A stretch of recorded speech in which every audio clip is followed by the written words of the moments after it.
Because we're only about 5 minutes. This will be one last question. Is if you can give one nugget, it can't be like maybe just like 1 or 2 sentences of what you've learned in your journey and what practical advice that you could give to anyone in this room. So sometimes we've got people that are maybe looking at starting a business, people that are successful, some people that have just been doing it for a year or 2. What's one bit of advice you've learned that you believe you can pass on that you wish you had been told when you first started your journey?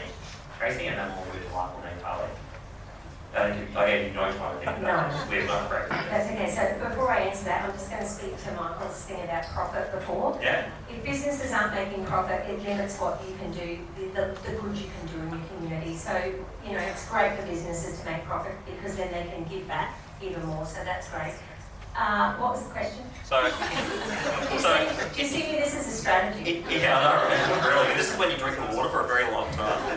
So if you could give one piece of advice, and the reason I asked this question is I remember when I first started, I had no idea what I was doing, and I'm surprised myself here. Most businesses fail the first couple of years, so if you could pass some advice on, that would be great. Well, on that point, that was exactly how I felt as well, Nathan, and on that point, I would really suggest a business coach. So someone that's been in your industry would be great, but someone that's walked the walk, someone that you can learn from their mistakes in. I think a business coach is integral to success. Quick follow-up then, we all get those, and sorry for the audience for my rude candor, we all get those dickhead invites on LinkedIn that says, I'm a business coach, and it's an 18-year-old kid standing beside a Lamborghini. How do you find a business coach? So, and we've had a few. I would say definitely referral, and you need to pick someone that's doing what you would like, that's living the life that you would like. Like if your business coach is doesn't have a business that is running itself, that's, you know, that they're in working all of the time, and that's okay to be in that business, but if that's not what you're wanting to do, then you need to have a business coach that's walking the walk, that's living the life that you would like to live. But I would say referral, go by referral base, and I do have a good fellow that I could recommend to anyone after a business coach. Excellent.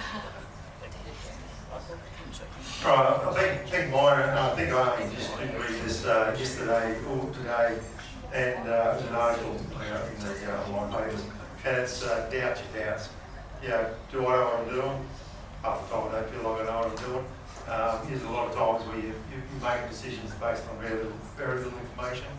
But you know, I'll tell you what, 9 times out of 10, you know, shit works out, sort of thing.